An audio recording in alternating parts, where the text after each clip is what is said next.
Calling something a 1-2 punch is a cliche, but when it's Hurricanes Helene and Milton, it's a knockout. South of Tampa, 75 miles, residents of towns like Manasota Key and Grove City, who thought they'd already survived the worst storm of their lives, learned worse has no limit. That was Helene. Okay. And then I don't have my marker got floated away, so I can't. But the black tape is where this one is. This Milton. Wow. Yeah, Helene. It ruined your insulation underneath, okay, and your vapor barrier, and obviously the particle board. This kind of stuff. The original flooring. Yeah. And then your top flooring, okay. Yeah. It ruined that. So I said, well, it's fixable. We'll go put more money in it. But now it's like you got to strip it right to the walls and completely rebuild the whole thing inside. But after Hurricane Milton, and this old Florida trailer park still standing on its foundation isn't just luck, it's a luxury. Harry's trailer, see his front porch, that cement? That's the front porch. That was like mine, kinda. Yeah. His trailer was all the way over there on that side, up against that. And it was moved From how many there. feet? Oh yeah. Yeah, wow, 50 feet? Yeah. And this is from Milton, Milton, yes. not Helene. No, not Helene. It was still standing from Helene over Yeah. there. There's no other way to describe it but significant, the storm surge from Hurricane Milton. This was the front porch of this home that was pushed at least 50 feet into the neighbor's house. Just next door, that house caught on fire overnight. Everywhere, homes are a total loss here. And before Hurricane Helene, people who live here say they'd never seen water inside their home before. It was my wife's grandparents put it here, and then my wife's parents took it over, and they owned it since then, and they passed, and we acquired it, and been in the family for 50 years almost. And now it's gone. I mean, this of course is the carport. Yep. Which, you know, is history. Oh, the carport. What I built stayed. What was here. Yeah, this frame here, yep. This was our lanai. This was our lanai, and I mean our kitchen was there in the living room, and you know, this is what we got now. So many people, they see the hurricanes and they watch the videos, they see the repeated hurricanes, and they say, who lives in Florida? Why do you live here? I mean, I guess I can guess just by looking right there. There you go. You know, Hurricanes like Milton, they don't just rip apart homes. They unravel the threads of entire communities. Friendships, neighbors, the shared history of a place. Gone in a night. Scattered like debris. That's going to be a question for everybody. I mean, unfortunately, a lot of the renters around here are going to rent to seasonal people and not to the actual residents. So I don't know where we're all going to go. We have a new high water mark in this neighborhood of Inglewood. It's close to the bridge to go out to Manasota Key. It's about 5.5 feet. It appears just from the outside of these homes. And what is just incredibly sad, everyone in this neighborhood just suffered through catastrophic storm surge from Hurricane Helene 2 weeks ago. And you can see just how much work was done to demolish and remove and pile up to try and start that rebuilding process. And then everything has just completely started over. It's a mess. Everything's been scattered, lifted, tossed around. Everything's all over the place now. I mean, none of this shit is mine. Their stuff is mine, and that car's toast, and now they can't even tow it out of here. Was this I don't bad even know how before? where to start to get this stuff cleaned up now. You know, you can't even walk around here. The house was under rehab, and now they can't even get in here to work.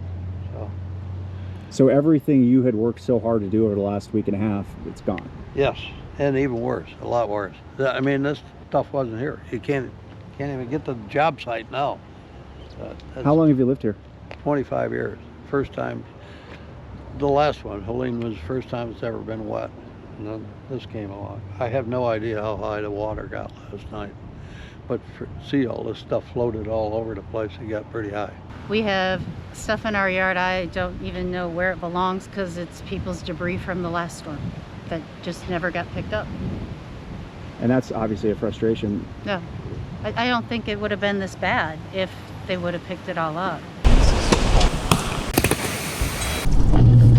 The headlines love to focus on the wind, how it rips apart both homes and domes. But the real destruction, that was south of the bay, south of where Milton made landfall. Down there, the water always follows. And when it does, it swallows everything in its path. Millions of you have tuned into my channel recently for my on-the-ground real coverage of these hurricanes, but I can't cover it all.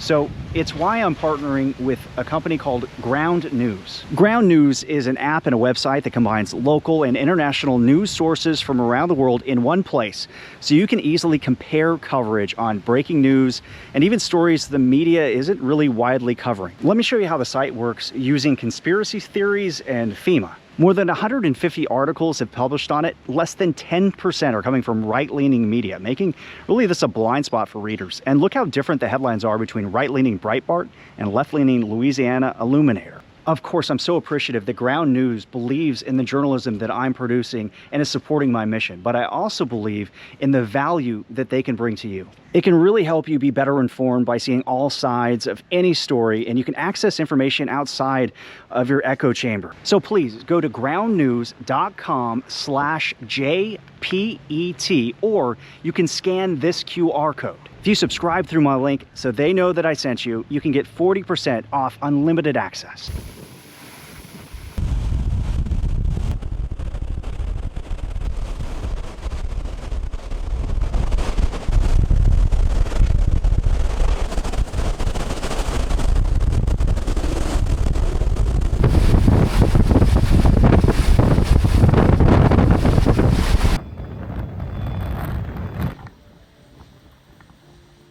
Devastation. Everything is wrecked.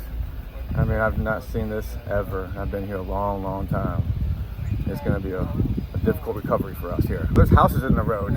There's buildings in the road. Everything's in the road. Like, it's just devastating. It's crazy how wild this is. They just bought this one last year because they had a place across Placida that Ian wiped out.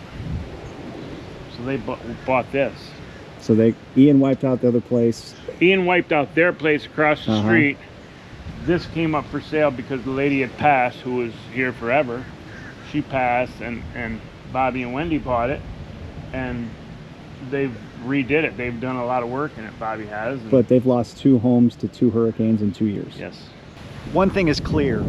The infrastructure, the way it currently exists in many spots here along Florida's west coast, is going to have to change dramatically just after the last 2 weeks and the hurricanes and what those storms have done. I think it was about as bad as we could have expected it still. I mean, I don't know if you've seen where the crane fell, but it knocked into the Tampa Bay Times building. We have a saying in the news business, we just want to cover the news. We don't want to be a part of it. Well, unfortunately, in this case, the Tampa Bay Times couldn't escape it because a crane that was helping to build a skyscraper collapsed in the winds from Hurricane Milton, and it collapsed directly into the Tampa Bay Times building.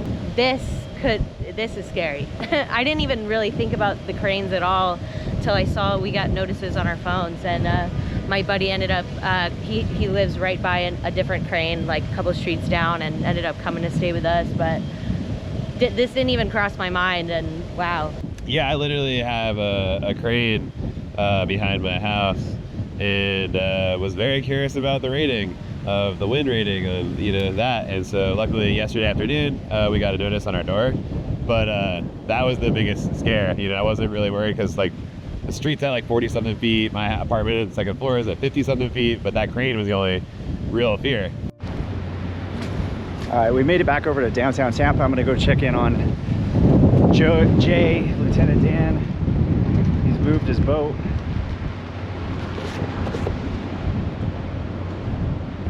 As promised, after introducing you guys to Jay, otherwise known lovingly as Lieutenant Dan.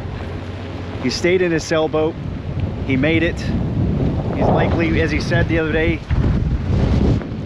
he's going to sleep out Milton, and it appears he is asleep. Going into it, there was a lot of, you know, I mean, you were worried about having to evacuate, even though because of the storm surge and stuff. That didn't quite pan out.